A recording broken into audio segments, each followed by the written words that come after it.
Semua yang baik, semua yang mulia ada terjadi dan berjalan dalam hidupmu. Saya ingin sampaikan bahwa setiap kita itu ada di muka bumi ini bukan karena satu kebetulan. Kita ada di dalam Tuhan Yesus itu pun bukan satu kebetulan, tapi semuanya ada dalam rencana Tuhan. Kita aminkan itu. Saudara-saudara, bahkan hari ini kita boleh mendengar firman Tuhan. Itu Tuhan sedang menyiapkan hal-hal yang mulia di dalam hidup kita. Saudara-saudara, kita hari ini akan belajar tentang apa tujuan Tuhan di dalam hidup kita, sehingga kita boleh menangkap dan kita boleh menghidupinya dan kita boleh berjalan dalam kuasa kebenarannya. Mari kita sama-sama baca satu ayat yang ada di Roma 8 ayat 29. Roma 8 29.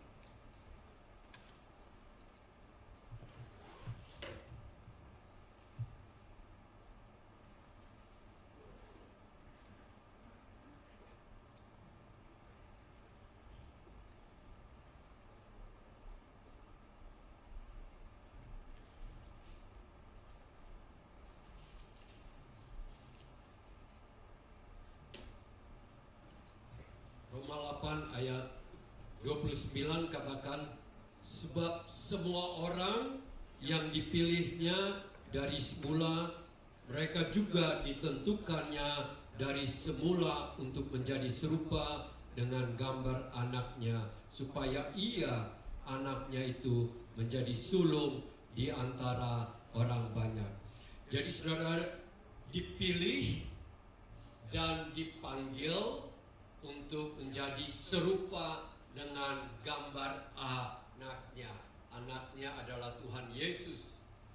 Kita perlu sekali menangkap agar kita hidup ini tidak merasa random, atau orang bilang orphans. Kita merasa kayak tanpa tujuan, tapi setiap kita itu ada maksud ilahi yang lebih besar dari hanya hidup di muka bumi ini. Hidup yang Tuhan sudah siapkan bagi kita adalah hidup di dalam kerajaannya, mulai saat kita terima Tuhan Yesus sampai selama-lamanya. Saudara, itu semua adalah rencana Tuhan, dan Tuhan menyiapkan kita agar kita ada di dalam bagian yang sudah Ia rencanakan. Saudara-saudara, di sini dikatakan kita menjadi serupa dengan gambar anaknya. Ya, kita menjadi serupa dengan gambar anaknya. Itu berarti Tuhan Yesus itu adalah model yang perlu kita teladani. Ya, model yang ditentukan dari Tuhan untuk kita bisa tahu kemana kita mengarahkan hidup kita. Tentu kita tidak bisa sekarang lihat kepada dunia dan kita katakan, oh itu gayanya Xi Jinping, kalem orangnya, kita mungkin bisa dari dia, kita bisa belajar dari Trump yang gayanya asal bunyi gitu, ngomong kadang-kadang menyakitkan orang. Jangan, ya. Tetapi kita belajar dari satu pribadi yang sempurna, dan pribadi ini adalah yang menyelamatkan kita. Pribadi ini harus menjadi patokan teladanan hidup kita. Kita rindu untuk itu, amin. Karena kalau saudara ikut saya, ada orang bilang di gereja di Om Sam, aku ingin seperti Om Sam. Dia bilang gitu. Om Sam bilang, you belum tahu ya, Om Sam banyak kurangnya. Kalau dilihat dari luar, apalagi baru khotbah, kelihatannya itu semuanya kayak dipolis, Tapi di dalam itu lebih penting. Om Sam tahu bahwa Om Sam sebagai manusia juga lagi belajar, lagi punya juga kesalahan. Jadi kamu yang penting ikut Tuhan Yesus itu lebih mulia. Enggak salah. Ya Rasul Paulus katakan, ikutin aku seperti aku mengikuti Tuhan Yesus. Itu saya berani katakan, saya mengikuti Tuhan Yesus dan saya mengajak saudara semua, kita ikut satu pribadi yang menyelamatkan, pribadi yang mengasihi kita, pribadi yang hidup di dalam kebenaran. Dan ini dikatakan dari semula. Jadi sebelum kita ada, sebelum Tuhan Yesus datang untuk menyelamatkan kita 2000 tahun yang lalu, itu sudah ada rencana Bapa untuk kita menjadi serupa dengan Tuhan Yesus. Bukan baru saat Roma dituliskan oleh Paulus, ya. Dia sudah ada bahwa, dan dia bikin deklarasi pada waktu Adam dan Hawa tidak taat, mau berjalan sendiri, mau melawan, lebih suka mendengar tipuan iblis dan berani tidak mentaati Tuhan dengan memakan buah yang sudah diinginkan. Dari saat itu, pada waktu Tuhan memanggil, langsung Tuhan katakan bahwa dari benih perempuan ini, waktu itu Tuhan Bapa itu berbicara dengan Hawa bahwa dengan benih perempuan ini maka iblis kepalanya akan diremukkan, meskipun tumit Tuhan Yesus itu digigit, ya, dipangut. Oleh karena itu rencana ini sudah ada, bukan pada waktu Adam Hawa jatuh, ini gimana jalan keluar. Tidak, sudah disiapkan bahwa Yesus ada untuk dunia, bukan saja untuk menyelamatkan. Tetapi di sini, ini siapa tolong bantu HP saya nggak bisa lihat karena ini dia WhatsApp terus balik lagi ke hilang lagi, bisa bikin lama gitu. Ada yang bisa bantu? Ya, kita HP ini dari ini apa? Yang baru, oke, oke. Hoping aja ini saya belum bisa di sini, ya sudah. Thank you Fanny, it's okay nanti. Ini mungkin waktunya tuh kayak 2-3 menit dia udah hilang, dia mulai lagi. Ada yang ini ya. Setting ya, bagian setting. Jadi, saudara-saudara, keserupaan Tuhan Yesus itu di dalam kita meladani Dia, itu di dalam yang paling utama itu adalah hubungan Tuhan Yesus dengan Bapa itu harus kita ladani. The relationship itu yang banyak orang tidak miliki. Banyak orang bilang, oh saya ini ikut Tuhan Yesus, tetapi hubungannya dengan Tuhan Bapa kita itu yang ditujukan bagaimana Tuhan Yesus hidup relationship. Saudara perhatikan, setiap kali apa yang Tuhan Yesus katakan, nama Bapa yang dimuliakan. Dia selalu mau agar orang itu datang kepada Bapa. Itu perhatikan itu, ya. Dan berikutnya lagi kita tahu bagaimana Tuhan Yesus berhadapan dengan orang yang jatuh dalam dosa. Ya, orang yang jatuh dalam dosa, bagaimana dia menanganinya itu juga perlu kita belajar. Jangan sampai ada orang yang bermasalah dengan kita, langsung kita emotionally kayak curse atau kita maki-maki. Jangan, tapi bagaimana Tuhan Yesus menghadapi itu semua. Dan bagaimana Tuhan Yesus itu ditantang oleh orang-orang Farisi, penghinaan yang begitu besar, tapi dia tetap dengan tenang menjawab mereka, tetap di dalam kasih merindukan mereka untuk bertobat. Itu pun kita perlu harus lihat di sini. Coba itu tolong sana ya. Tadi bisa ini ya. Oke, thank you Fanny. Ya. Jadi kesamaan kita, keserupaan keserupaan dengan Tuhan Yesus itu bukan gaya pakaiannya. Tentu beda. Ya, sekarang orang modern, Tuhan Yesus mungkin pakai jubah. Ya, sendalnya beda. Sekarang kita pakai Skechers. Dia zaman itu pakai apa? Mungkin yang dibikin dari kulit. Benar nggak? Bagus. Ya. Dan kita lihat itu bukan gaya rambutnya. Ya, ada orang kepingin jadi seperti Tuhan Yesus, rambutnya dibikin panjang, jenggot. Dia orang Yahudi, asal orang Yahudi. Kita muka orang Asia, nggak cocok bikin kayak gitu. Oleh karena itu yang kita serupa ini adalah berikut itu adalah karakternya. Karakter. Bagaimana karakter kita kalau dicocokkan dengan Tuhan Yesus yang sebagai model, blueprint? Apakah ini kita sama ataukah makin menjauh? Kalau serupa itu berarti tidak tepat sama, karena kita masing-masing memiliki pribadi. Kita tidak bisa gaya mau bicara. Sekarang mungkin AI bisa gitu. Kita dibilang AI, kita mau bicara seperti Tuhan Yesus ngajar mungkin bisa, tapi itu tidak asli, artificial. Tapi yang Tuhan inginkan agar saudara dan saya, keserupaan kita itu di dalam karakternya. Amin. Dan makanannya juga jangan sama. Tentu karena makanan mereka pada waktu itu roti, kita nasi. Saudara-saudara, ini di sini saya tulis itu bagaimana cara memperlakukan orang, cara untuk hidup sehingga seluruhnya itu adalah untuk kemuliaan Bapa. Apakah kita sedang berarah ke situ? Hidup ini untuk berarah kepada kemuliaan Bapa. Ya, tanpa kita sadarin, ya masih muda kita seakan-akan hidup untuk diri sendiri. Coba kita perhatikan anak kita ya rata-rata.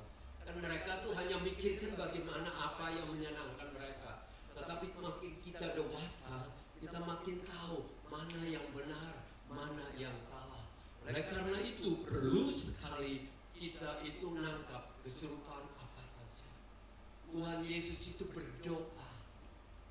Dia penuh kuasa. Firman Tuhan di Markus 1 katakan, pagi-pagi dia sudah berdoa. Yang kekurangan banyak orang percaya di zaman ini yaitu tidak suka berdoa.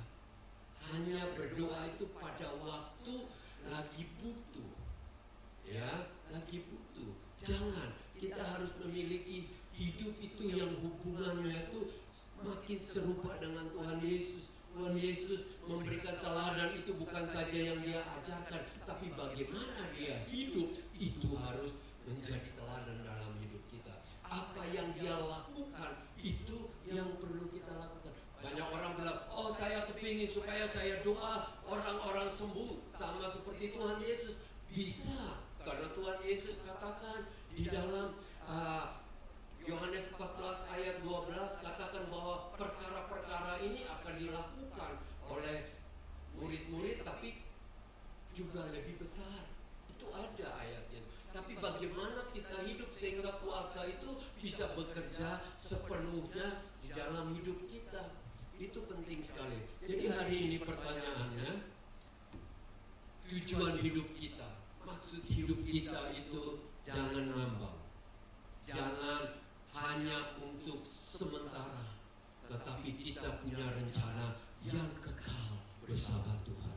Rindukah kita untuk hidup ini punya tujuan, punya arah hidup yang mulia, yang akan selama-lamanya. Rindu, amin? Amin? Ini masih kurang semangat ini, amin? Nah itu, begitu bikin onsen juga semangat. Ya, oleh karena itu saudara-saudara, Tuhan itu merindukan kita. Bahkan kita disebut anak-anak kerajaan.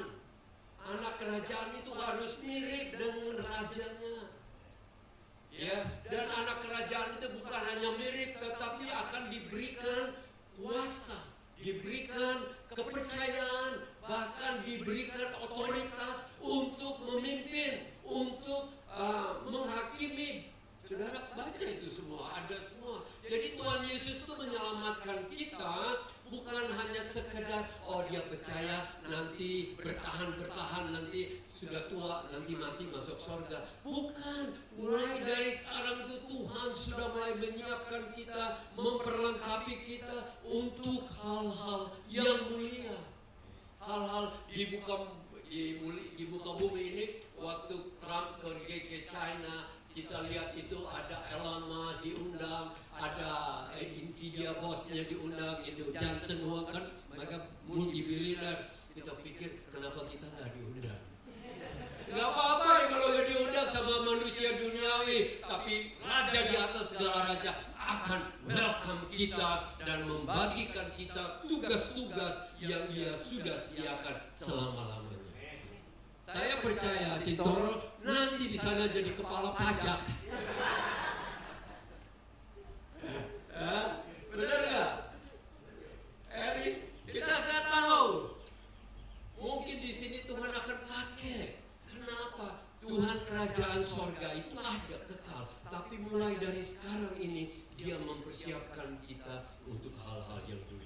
Nah, bagaimana sekarang caranya Tuhan mempersiapkan? Mari kita baca di Roma 8 ayat 1 sampai ayat ini dulu ya, ayat 5.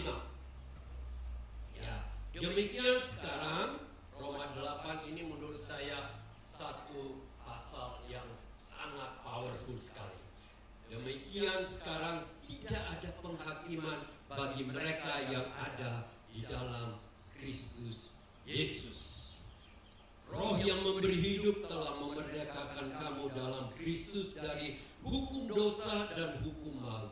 Sebab apa yang tidak mungkin dilakukan hukum Taurat karena tidak berdaya oleh daging telah dilakukan oleh Allah dengan jalan mengutus anaknya sendiri dalam daging yang serupa dengan daging yang dikuasai dosa. Karena dosa Ia telah menjatuhkan hukuman atas dosa dalam daging, supaya tuntutan hukum Taurat digenapi dalam kita yang tidak hidup menurut daging, tetapi menurut roh. Sebab mereka yang hidup menurut daging memikirkan hal-hal yang daging, mereka yang hidup menurut roh memikirkan hal-hal yang dari roh. Ada 4 hal dari sini yang Tuhan itu bekerja, merencanakan bagaimana untuk memulihkan apa yang sudah rusak yang datang dari Adam itu.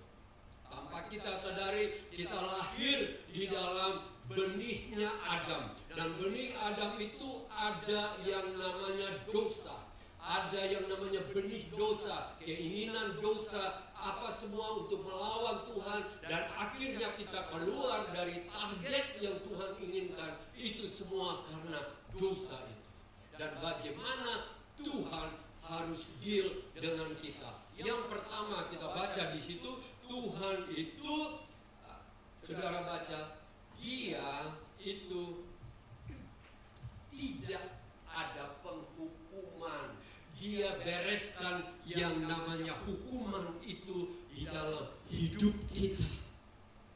Penghukuman itu bagi kita yang ada di dalam Kristus Yesus tidak ada lagi. Kalau kita masih berjalan merasa ada hukuman yang mengikuti kita, belum pemberesan itu akan mengganggu pertumbuhan kita untuk menjadi serupa dengan Tuhan Yesus. Kita harus benar-benar sekarang ini percaya bahwa di dalam Yesus Kristus itu kita sudah bukan lagi di bawah penghukuman.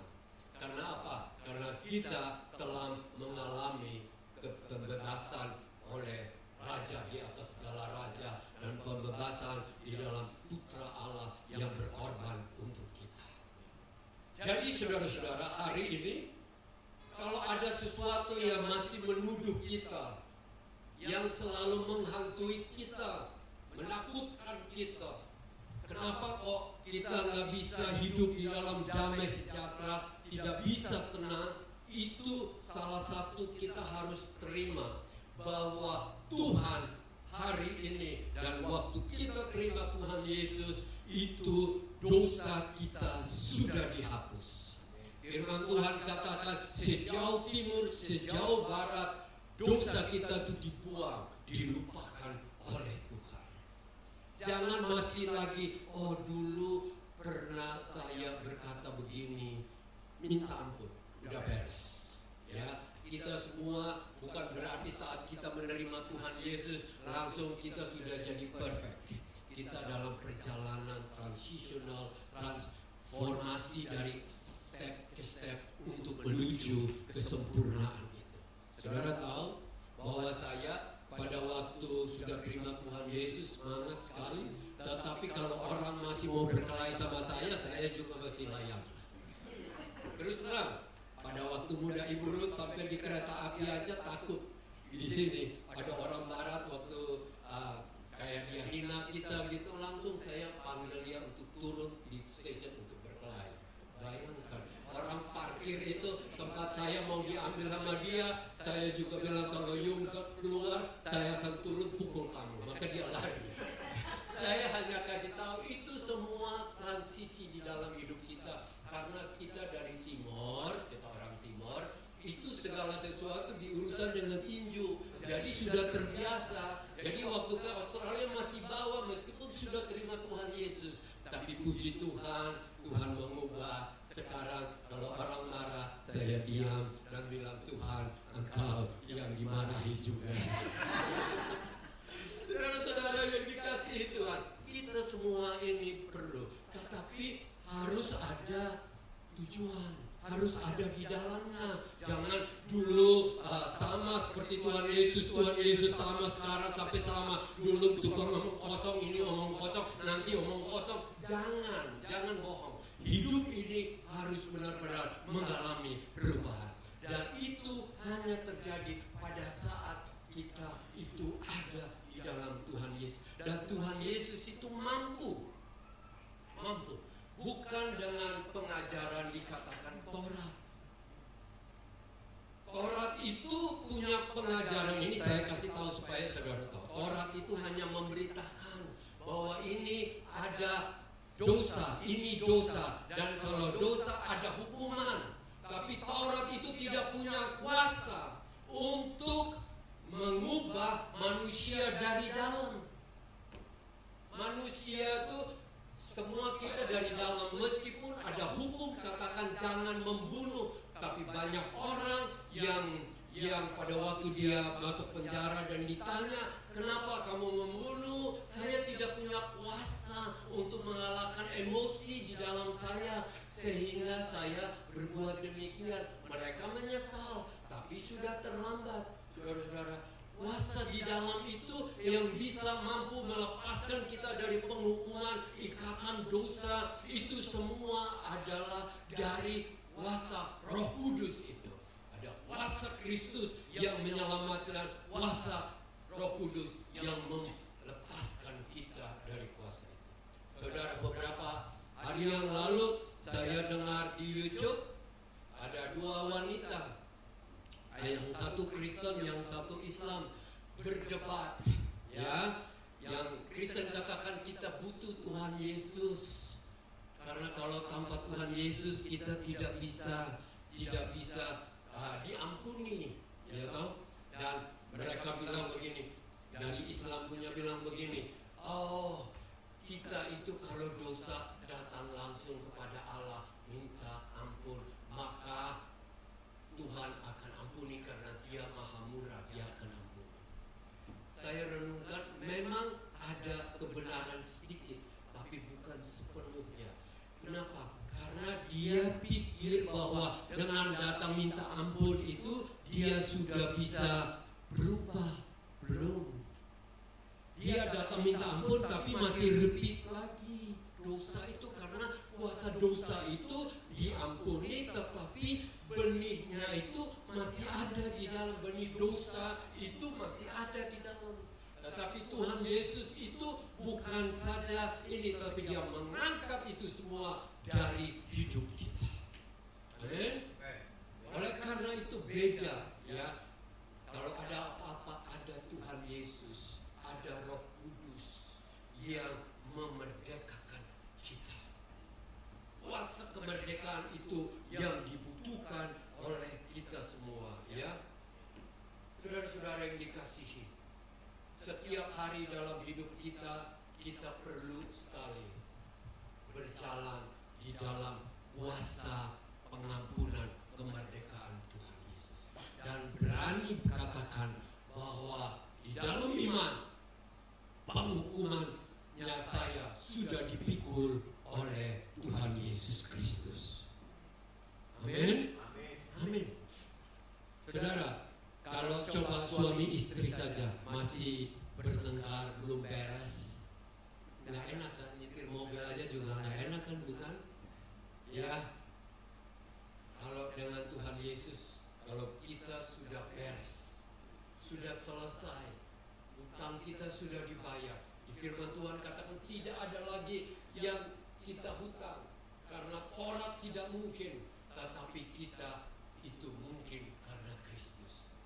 Saudara, Taurat itu hanya mengajarkan kepada kita bagaimana kita melakukan yang benar, maka kita akan memperoleh berkat. Tetapi dia tidak memberikan kita kuasa untuk hidup di dalam kemenangan itu. Ya, saudara harus tahu, kita semua di sini sudah berulang-ulang kali katakan bahwa saya tidak mau lagi berbuat. Tetapi kalau ikatan itu masih ada, akan kembali ke situ. Berapa banyak orang yang punya kesukaannya berjudi. Kesukaannya berjudi. Uang itu sudah dimarahin oleh istri bahwa jangan berjudi. Dia bilang iya pada waktu itu.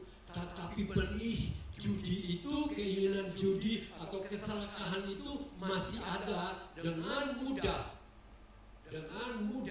dia akan kembali lagi pada waktu ada uang di saku, dia pasti akan kesana. Kenapa? Karena benih itu tidak pernah terlepas. Oleh karena itu Tuhan itu untuk mau menjadikan kita dengan serupa, yang pertama dia memberikan bahwa Yesus Kristus itu tidak ada lagi penghukuman. Di sini kita semua percaya, amin. Kita sudah dimerdekakan. Jangan lagi hidup dengan tuduhan yang membuat kita itu selalu pikir, aduh ini mungkin dosa, maka ini terjadi dengan saya. Jangan, kalau kita sudah hidup dalam Tuhan, ada apa yang terjadi dengan kita, kita harus katakan, Tuhan biarlah kehendak-Mu yang jadi, karena Tuhan merencanakan semua untuk kebaikan di dalam hidup kita. Di Roma 8 katakan, Tuhan turut bekerja di dalam segala perkara. Untuk apa? Untuk kebaikan kita. Bagi orang yang percaya, yang mengasihi Dia. Kalau kita sudah percaya dan mengasihi Tuhan Yesus, itu firman Tuhan katakan Dia bekerja di dalam hidup kita supaya kita bisa mencapai apa yang kita tidak bisa capai sebagai manusia. Ingat, banyak orang mungkin berhasil dalam hal keuangan, berhasil di dalam ketenaran, atau berhasil di dalam apa yang dia mau. Tetapi kalau dia belum menemukan Tuhan Yesus, masih tetap ada yang disebut kegagalan, masih disebut apa yang tidak puas dan tidak berarti di dalam hidupnya. Tetapi bagi kita, di dalam Tuhan Yesus Kristus, kita ini penghukuman sudah selesai. Dan penghukuman itu ada satu pribadi ya, yang mati, yang disebut atonement, yang bayar harga untuk kita, yang menebus kita, yang menggantikan kita di salib itu, dosa kita, dan Dia memberikan itu yang baru. Dan berikut yang kita harus tahu, bahwa kita sudah terima, harus tiap hari berjalan dalam pimpinan Roh Kudus. Roh Kudus diberikan. Minggu depan kita akan rayakan, tadi Lea sudah nyanyi, ya, bahwa Ia diberikan kepada kita bukan untuk menyertai kita saja. Benar, Dia menyertai, bukan Dia hanya menghibur kita saja. Dia menghibur kita, bukan Dia menuntun kita kepada kebenaran, tapi Dia itu lebih dari berjalan bersama dengan supaya kuasa untuk mematikan dosa yang ada di dalam hidup kita. Dia berjalan bersama kita untuk membuat kita makin serupa dengan Tuhan Yesus. Itu semua dia berikan itu. Jadi jangan kita nggak sadar. Ada orang sudah terima Tuhan Yesus, sudah percaya, sudah lahir baru, tetapi Roh Kudus yang sudah diberikan. Ingat firman Tuhan kata, saat kita percaya, Roh Kudus itu yang tinggal dalam hidup kita. Itu amin kan itu? Kita tidak mungkin bisa percaya sungguh-sungguh. Bukan maksudnya yang percaya yang hanya mulut aja. Ini yang percaya sungguh-sungguh. Itu Roh Kudus ada dalam hidup kita. Dan dia berikan itu kepada kita. Bapa di sorga dan Tuhan Yesus mencurahkan dalam hidup kita itu bukan hanya untuk seperti yang tadi saya sudah katakan, ada bersama kita menguatkan kita saja, tapi dia mematahkan kuasa bersama-sama kita, menuntut kita untuk mematahkan kuasa dosa demi dosa itu hari demi hari, agar kita makin hari makin terlihat cahaya Kristus itu dalam hidup kita. Amin. Jadi Roh Kudus itu kita harus berjalan. Kita di sini, kalau kita baca di sini, ya, kita jangan izinkan kedagingan itu ambil alih hidup kita. Banyak orang gagal atau kalah karena daging ambil alih dalam hidup kita. Dan saya ingin katakan, tanpa kita sadari, daging itu juga ingin hidup tiap hari dalam hidup kita. Kita kalau tidak hati-hati, katakanlah begini, saya sama Mama Ruth Ibu Ruth, ya, dia ngomong saya tersinggung. Terus saya tidak cepat katakan, Roh Kudus buka mata pikiran saya supaya saya mengerti, tapi saya langsung nuduh dia. Kira-kira jadi apa? Dia balas. Oh, saya tidak berbicara begitu. Kalau bicara begitu, pokoknya akhirnya tengkar. Dan tengkar itu saya ingin kasih tahu, cepat sekali iblis masuk. Hal-hal yang tidak ingin kita katakan pada waktu kita sudah diambil alih emosi kedagingan. Oleh karena itu, kita harus berjalan bukan lagi di dalam pimpinan kedagingan, tetapi pimpinan Roh Kudus. Roh Kudus itu kita harus sadar sekarang bahwa dia ada dalam hidup kita. Kita amin? Atau masih ragu-ragu? Kalau ragu-ragu bilang, Roh Kudus penuhi saya, ya. Dan kalau kita itu sudah ada dalam hidup kita, kita harus memperlakukannya sebagaimana ia itu adalah raja di atas segala raja, punya spirit, roh itu, Tuhan itu harus kita perlakukan bagaimana. Katakanlah Pastor Nicholas datang tinggal di rumah saya aja, pastikan saya sadar ada tamu, saya bilang mau breakfast atau apa, kan saya siapkan. Mana nih Roh Kudus sudah ada di dalam hidup kita, kita seenaknya aja. Roh Kudus bilang, sudah berdoa belum? Aduh, ini lebih enak nonton TikTok. Ya, benar nggak? Oh, ini, ayo, sudah menelpon orang belum untuk memberikan kekuatan? Oh, aduh, kalau bisa besok aja, besok lupa lagi kan? Kita harus belajar untuk berjalan, karena berjalan itu membawa kita makin kuat, makin dewasa, dan berhasil di dalam hidup lainnya. Jangan menjadi orang yang gagal. Amin. Apalagi gagal di dalam Tuhan Yesus. Orang gagal itu biasanya karena karakternya, cara hidupnya, pikirannya itu yang salah. Ya, tetapi kalau kita orang yang berhasil di dalam Tuhan, dan Bapa di sorga itu membuat kita itu bukan saja berakar, dia mau kita bertumbuh, dia mau kita berdaun, dia mau kita bercabang, dan dia mau buah-buah yang mulia itu muncul dalam hidup kita. Kita harus tahu bahwa rencana Tuhan itu mulia di dalam hidup kita. Ya. Oleh karena itu hari ini Tuhan itu menghendaki agar hidup kita itu makin serupa dengan Tuhan Yesus. Tuhan Yesus penuh damai sejahtera atau tidak? Benar. Meskipun ada ancaman kiri kanan, bahkan dia sudah tahu bahwa dia akan ditangkap di Yerusalem, dia masih menuju ke sana. Kenapa? Dia hidup untuk kehendak Bapa, dan dia hidup untuk apa? Untuk apa? Misi yang Tuhan, mandat yang Bapa dari surga utus dia. Setiap kita ini ada mandat dari Tuhan. Saudara percaya itu? Mungkin tidak untuk menguasai dunia, tetapi orang-orang di sekitar kita, keluarga-keluarga, teman-teman, itu semua kita harus bertugas untuk melayani, akan bersaksi atau menuntun mereka kepada yang menghidupkan, yaitu Kristus. Saudara-saudara, kalau kita melakukan yang pertama, yaitu tidak ada lagi penghukuman di dalam Yesus. Ingat loh, Paulus itu satu ahli Taurat. Dia hafal dari Kejadian sampai di Ulangan. Mereka dari kecil sudah belajar menghafal. Bahkan di dalam banyak hal dia sangat menonjol. Di dalam hal apa aja dia paling menonjol.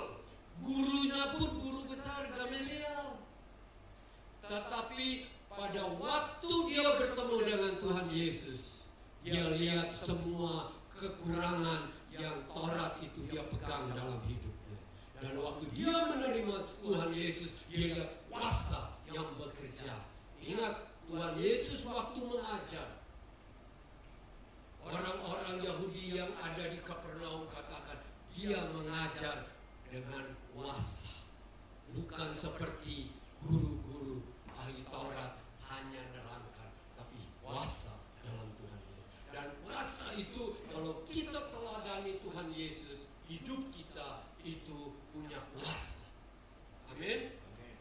Ingat loh, Kathryn Kuhlman itu waktu dia berjalan saja, ini seorang penginjil dari Amerika, sudah meninggal kurang lebih sekitar 50 tahun yang lalu sudah meninggal. Saudara, dia dibikin KKR di hotel. Tapi karena untuk menghindari para wartawan dan orang banyak yang ingin berkerumun, dia masuk dari dapur supaya ke ruangan itu ini seminarnya atau ruangan conference-nya. Bayangkan orang-orang itu nggak tahu siapa dia. Pada waktu dia jalan lewat, tukang masak itu pada jatuh. Ya, jatuh. Kenapa? Kehadiran Tuhan yang luar biasa dalam hidup. Siapa bilang bahwa hanya 2000 tahun saja terjadi? Petrus waktu berjalan, bayangannya saja orang sembuh. Di firman Tuhan katakan, kita murid-murid di abad ke-21 ini pun masih bisa itu bekerja dalam hidup kita. Jangan lihat ketidakpercayaan, jangan dengar pada keraguan kita. Tapi dengar apa firman Tuhan katakan, pegang itu dalam hidup kita. Dan pada saat kita itu rindu untuk menjadi serupa dengan Tuhan Yesus, Dia akan terus bekerja dalam hidup kita supaya kita mencapai. Bukankah anak kita tidak pernah berhenti untuk mendidik meskipun dia sudah salah, meskipun dia sudah keluar jalur, hati kita sebagai orang tua tidak pernah untuk membuang dia, tetap menuntun dia kepada kebenaran. Apalagi Bapa di sorga. Bapa di sorga itu tidak pernah menyetop untuk berbuat hal-hal yang Ia sudah rencanakan. Pernah kita dengar tentang anak bungsu yang sudah melakukan hal-hal yang memalukan, merugikan, tetapi pada waktu dia ambil keputusan untuk kembali kepada bapaknya, firman Tuhan katakan, bapaknya sudah menunggu, tidak menghakimi. Bapak tidak suka menghakimi, Bapak suka memperbaiki kita di dalam hidup kita, supaya rencananya waktu Dia menyelamatkan kita, waktu kita ada di muka bumi ini untuk kekal selama-lamanya. Dia rindu Dia rindu agar kita hidup di dalam kuasa. Dia rindu untuk kita hidup di dalam apa yang benar. Karena di dalam yang benar itulah kita hidup sesuai dengan kehendaknya dan kerinduannya di dalam hidup kita. Hari ini, setiap kita yang berani berkata, Tuhan, tujuan hidupku adalah Engkau. Jangan bilang tujuan hidupku paling jadi orang paling kaya. Ya, jangan itu cari dunia. Karena kita sudah pernah dengarkan ada satu orang yang kaya, yang adiknya lumbungnya besar, tetapi dia hidup untuk diri sendiri. Pada malam dia tidur dan tidak bangun lagi. Sudah terlambat, Tuhan. Kita ada di sini hari ini untuk kita itu punya hal-hal yang mulia. Kita aminkan? Kita berkata dan orang yang sakit hati dengan kita akan berubah. Karena dia lihat bahwa ada kuasa di dalam hidup kita. Dan kita punya kuasa untuk mengampuni orang.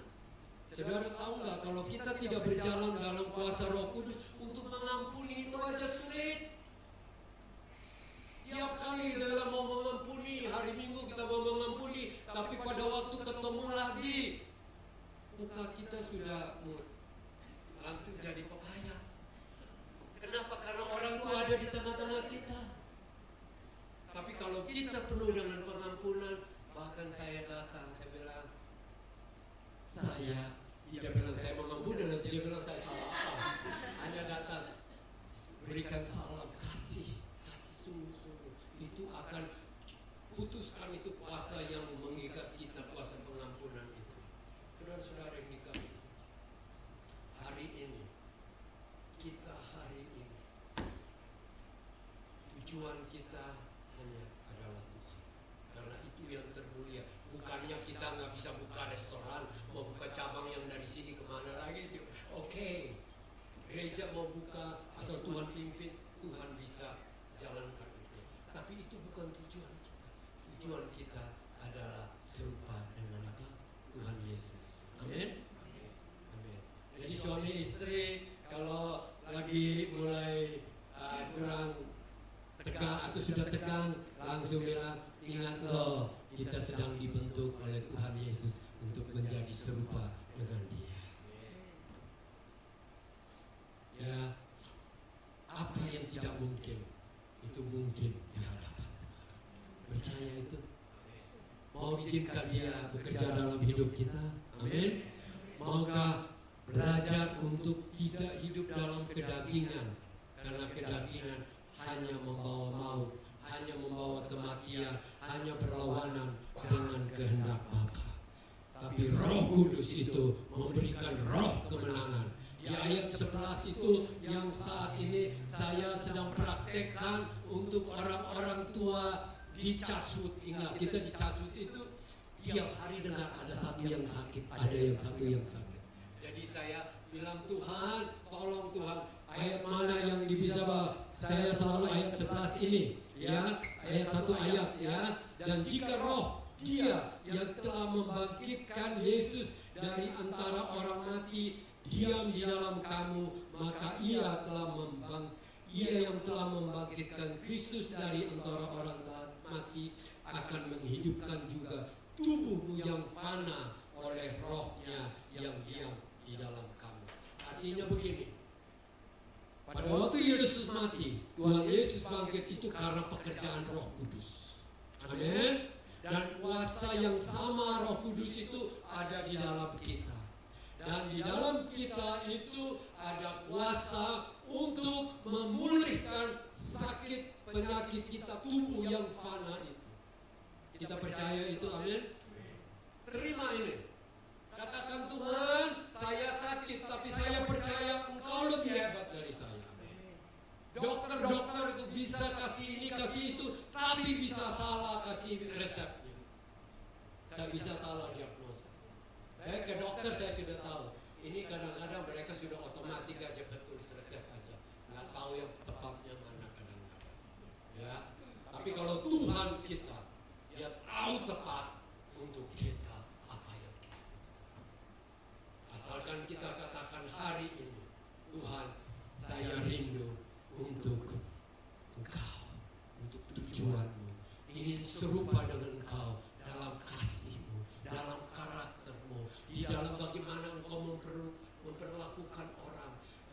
seperti Good Samaritan itu sebenarnya itu bagaimana Tuhan Yesus memperlakukan orang yang bersusah. Jangan seperti para imam yang menyingkir, tapi kita tetap ini.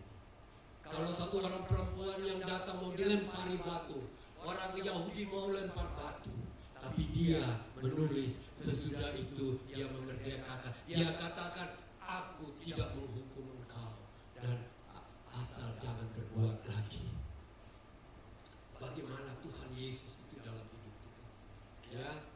Jadi sekarang saya ngaku kepada Ibu Ruth, setiap kali saya berbuat apa-apa, Ibu Ruth persilakan katakan, Tuhan Yesus lihat. Ya, benar nggak? Tuhan Yesus lihat. Orang lain tidak tahu, tapi Tuhan tahu semua di dalam hidup kita. Saya terus terang punya tujuan dalam hidup. Dulu masih muda punya ambisi, tapi kalau waktu sekarang saya tahu bahwa hidupku hanya untuk Kristus.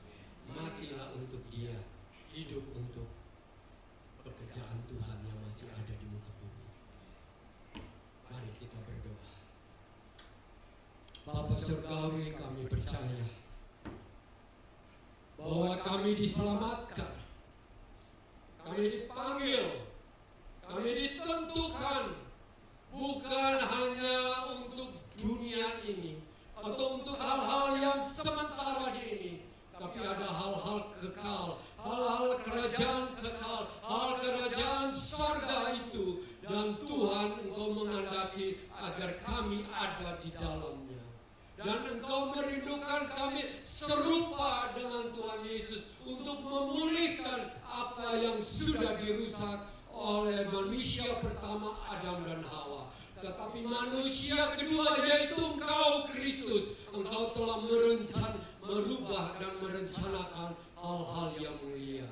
Terima kasih Tuhan bahwa Engkau terus membentuk kami, Engkau memerdekakan kami dari penghukuman, dari kuasa dosa, dari ikatan dosa, bahkan Engkau menerima kami menjadi anak-anak-Mu. Itu semua karena Engkau sudah merencanakan sebelum dunia ini dijadikan agar kami ada di dalam Kristus sampai selama-lamanya. Tuhan, tuntunlah kami Tuhan. Tuntunlah kami supaya hari-hari kami mengetahui siapakah Tuhan kami, mengetahui siapakah yang menyelamatkan kami. Tuhan, ubahlah hati kami supaya ada Roh Kudus yang memimpin kami, yang menuntun kami hidup dalam kuasa Roh-Mu, karena Roh-Mu itu menghidupkan, Roh itu membawa kami kepada kebenaran, Roh itulah yang memerdekakan kami. Terima kasih Tuhan. Dan hari ini kami tidak mau Tuhan hidup di dalam yang namanya kedagingan, di dalam permusuhan dengan Engkau, di dalam hal-hal yang melawan Engkau. Kami tidak mau. Kami mau hidup di dalam kuasa-Mu Tuhan. Terima kasih untuk hari ini Tuhan. Terima kasih untuk kemurahan Tuhan, sehingga kami dapat mendengar firman Tuhan. Kami boleh belajar karena kami datang ke sini untuk dibentuk oleh kuasa firman-Mu Tuhan. Terima kasih untuk hari ini. Kami akan pulang, tetapi biarlah kami sudah beres. Ada damai sejahtera, ada kuasa kehidupan, ada kuasa kasih, ada kuasa kebenaran, ada kuasa terang, ada cahaya yang bercahaya untuk dunia ini Tuhan, dan untuk sesama kami. Terima kasih, ubahlah kami supaya kami makin terus tiap hari dibentuk, ditransformasikan sehingga karakter Kristus itu ada di dalam hidup kami. Mari Tuhan, dunia sedang menuju kepada banyak kehancuran, tetapi kami akan disiapkan untuk hal-hal yang kekal. Mari kita bangkit berdiri dan sama-sama kita mau berdoa. Dan kita mau menaruh tangan kita di dada. Tuhan, ubahlah kami Tuhan. Ubahlah kami Tuhan, supaya apa yang selama ini menjadi resisten, menjadi penghalang untuk rencana-Mu itu dilepaskan dari hidup kami. Kami hidup di dalam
kami, supaya setiap kami perjalanan hidup kami ada tujuan akhir, yaitu Engkau dan kami jadi satu. Kami serupa dengan Kristus. Kami akan bersama Engkau dalam kerajaan kekal-Mu dari sekarang sampai selamanya. Terima kasih Tuhan, hari ini kami mohon berkat pada anak-anak-Mu, supaya kami bukan menjadi orang yang kalah, orang yang berkemenangan. Kami bukan orang yang seperti Orfan, tetapi kami dikaitkan, kami disertai dalam kuasa yang maha besar. Kuasa itu adalah kuasa Roh Kudus. Terima kasih Tuhan, terima kasih Tuhan. Biarlah kami pulang dalam kemenangan, tidak hidup dalam ketakutan, tetapi hidup di dalam kemenangan kekal. Karena Engkau adalah kemenangan kami. Dunia boleh bergoncang, tapi Engkau yang menentukan akhir dari segala-galanya. Dan Tuhan, Engkau kami ada di dalam. Mari Engkau memberkati anak-anak, pekerjaan, kesehatan, hidup kerohanian, hidup dalam keluarga, hidup dalam hubungan, menjadi saksi-Mu di dalam dunia ini. Terima kasih Tuhan. Biarlah Engkau memberkati apa yang menjadi Tuhan kebutuhan setiap kami Tuhan. Biarlah Tuhan Bapa di dalam nama Tuhan Yesus Kristus. Kami juga menyerahkan Pastor Nicholas yang akan berjalan, akan pergi ke Bali besok atau lusa. Tuhan sertai dan Tuhan pakai, Tuhan lindungi, Tuhan tutup bungkus dengan kuasa kasih-Mu. Dan Ibu Ruth Tuhan, supaya keduanya dan juga Mira dan Kiki yang ada sudah ada di sana, Tuhan menyertai dan Tuhan pakai dalam kuasa kasih-Mu. Dan setiap kami Tuhan, sebelum hamba-Mu berhenti, biarlah setiap kami damai-Mu, sukacita-Mu memenuhi hati kami, penuh pengampunan, penuh belas